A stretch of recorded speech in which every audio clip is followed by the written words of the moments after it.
नमस्कार दोस्तों, software channel में आपका स्वागत है। आज हम बात करेंगे 7 member group of American law makers India visit के बारे में।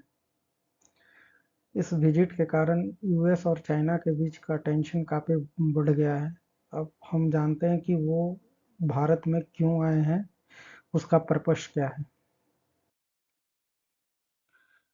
The bipartisan 7 member group of American lawmakers is visiting India to meet the Nobel laureate the Dalai Lama।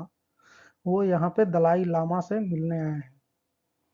United state has long supported the rights of the Tibetan people to practice their religion and culture and has accused China of human violations in the remote Himalayan region that borders India। United states ने काफ़ी लंबे समय से Tibet people के human right को support किया है और उन्होंने चाइना पर इल्ज़ाम लगाया है कि उनके जो ह्यूमन राइट्स हैं उनको वायलेट ना करें।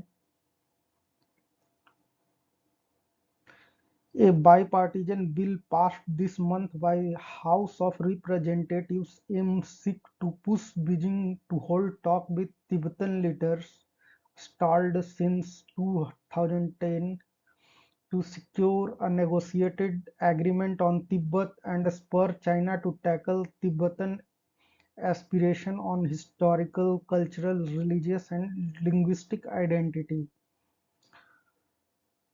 अभी हाल फिलहाल यूएस ने एक बिल पास किया है जिसमें उसका बिल का मेन एम है कि जो चाइना को फोर्स कर सके कि वो तिब्बत के जो लीडर्स हैं उनसे वो बात करें जो 2010 से बंद हो चुका है। और तिब्बत के लोगों का मुख्य डिमांड है कि उनका जो हिस्टोरिकल हो गया, कल्चरल हो गया, रिलीजियस एंड लिंग्विस्टिक आइडेंटिटी को प्रोटेक्ट करें। Among the delegation are the two authors of the act title Promoting a Resolution to the Tibet-China Dispute Act or the Resolve Tibet Act, along with Nancy Pelosi, the former Speaker of the US House of Representatives। इस delegation में जो main जो हैं वो Nancy Pelosi हैं जो कि former US house of representative थी। वो कुछ दिन पहले वो ताइवान भी गई थी, तो वो आई हैं।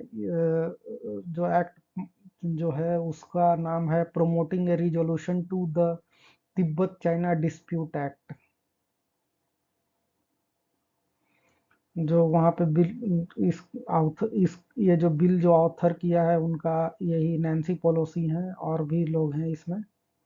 The delegation also meet officials of Tibet government in exile which function from India. और जो ऑफिशियल्स हैं वो जो तिब्बत के जो ऑफिशियल्स हैं जो उनके जिनका एग्जाइल गवर्नमेंट धर्मशाला में चलता है इंडिया में। अब हम आते हैं कि ये दलाई लामा कौन है। दलाई लामा का जन्म 1935 में हुआ था लाहमू थोंदुप। He was identified as the reincarnation of his predecessor at the age of 2। 2 साल की उम्र में वो अपन जो उनके जो पहले जो वहाँ के दलाई लामा थे उनके ये जो आज के जो दलाई लामा है उनको वहाँ उत्तराधिकारी घोषित किया गया जब उनका एज 2 साल था। And enthroned in 1940 at the 14th Dalai Lama in Lhasa, the Tibetan capital। Tibet की राजधानी लहासा में उनको 14वां दलाई लामा घोषित किया गया। Beijing invaded Tibet in 1950 and Dalai Lama fled to India in 1959। और बीजिंग ने तिब्बत पे 1950 में हमला किया और हमले के बाद दलाई लामा भारत आ गए। After a failed uprising against it's rule, वो वहां से उनको इसलिए भागना पड़ा क्योंकि उनके जो वहां पे जो अपराइजिंग हुआ था उसको चाइना ने क्रश कर दिया। तब से वो इंडिया में ही रह रहे हैं, धर्मशाला में जो कि हिमाचल प्रदेश में है। He was awarded the Nobel peace prize in 1989। उनको 1989 में नोबेल पीस प्राइज मिला। अब दलाई लामा के इंडिया आने से यूएस और चाइना के बीच में क्या कंट्रोवर्सी हुई, इसके बारे में जानेंगे। सबसे पहले तो देखिए कि कंट्रोवर्सी का मेन कारण क्या है। अभी भारत और चाइना के बीच में भी टेंशन है।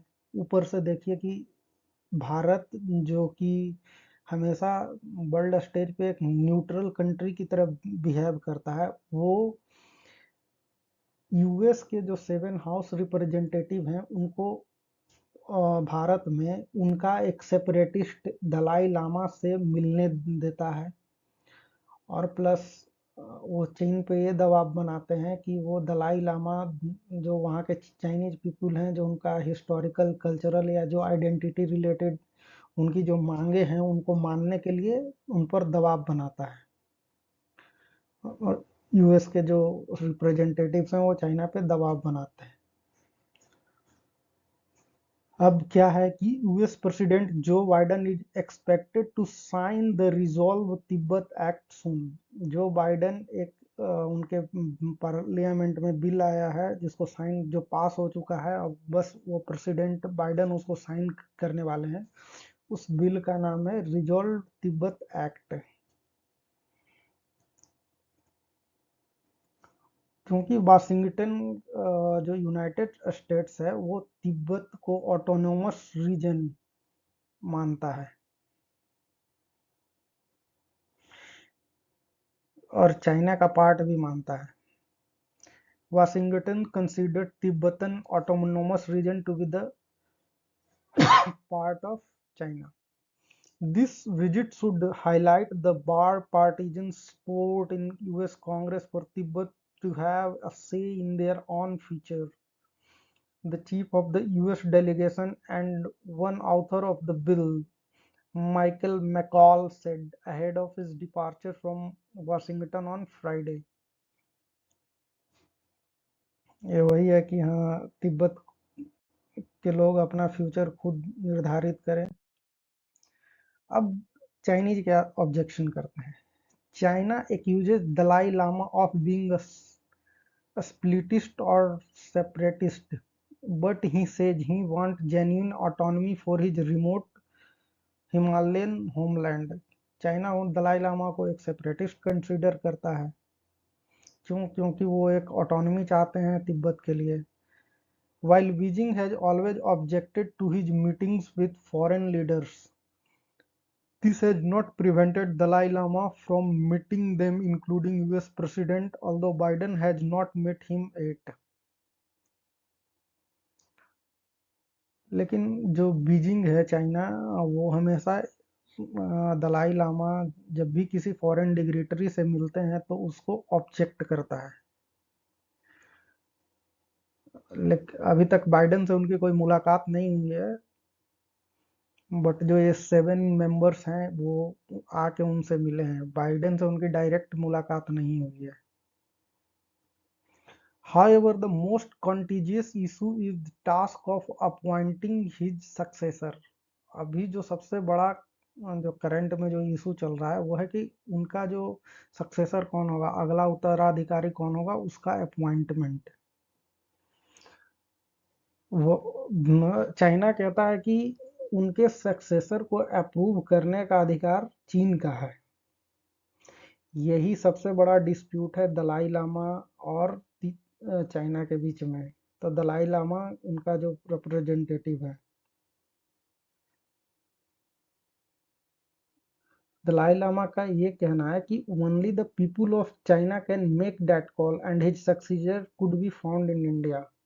वो कहते हैं कि तिब्बत के लोग ही उसके सक्सेसर को अपॉइंट करेंगे और वो इंडिया में भी हो सकता है। तो यही था आज का पूरा। नमस्कार, जय हिंद।